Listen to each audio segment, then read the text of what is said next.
take this off. And finally I can get my potentiometer with motor on it. So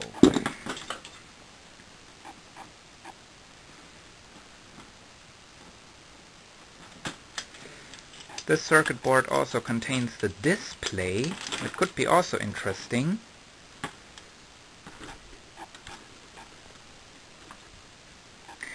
And this is the potentiometer with the motor on it. Really, really interesting.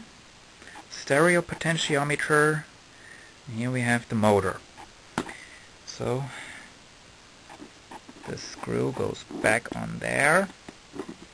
Maybe I'm going to build some kind of amplifier or preamplifier with such remote control where I can control the volume. That would be nice. You can see the cassette section with the only one motor on there. It's pretty cheap, and but at least it contains 4 belts that I can use as replacement belts for better cassette decks. Really nice. So let's take that out.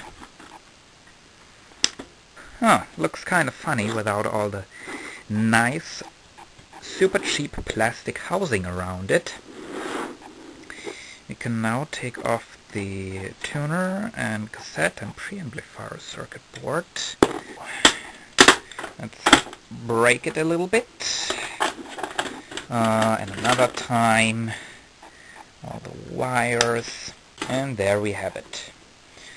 Has the nice phono RCA jacks. And also this jack could be interesting. And finally we have the power supply and the amplifier section.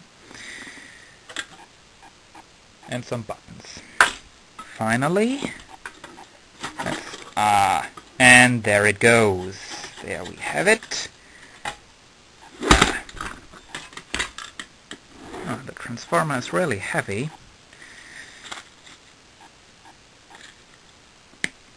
And there we have a circuit board with some nice capacitors, this really interesting integrated circuit, and the very big and very expensive heatsink.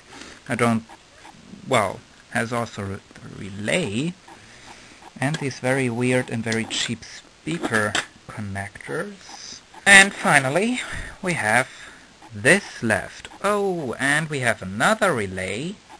So it seems like this was for the standby control circuit, and this was for the speakers.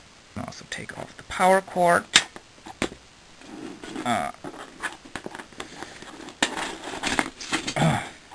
So now I have another power cord. I think I have now around 50 power cords lying around here.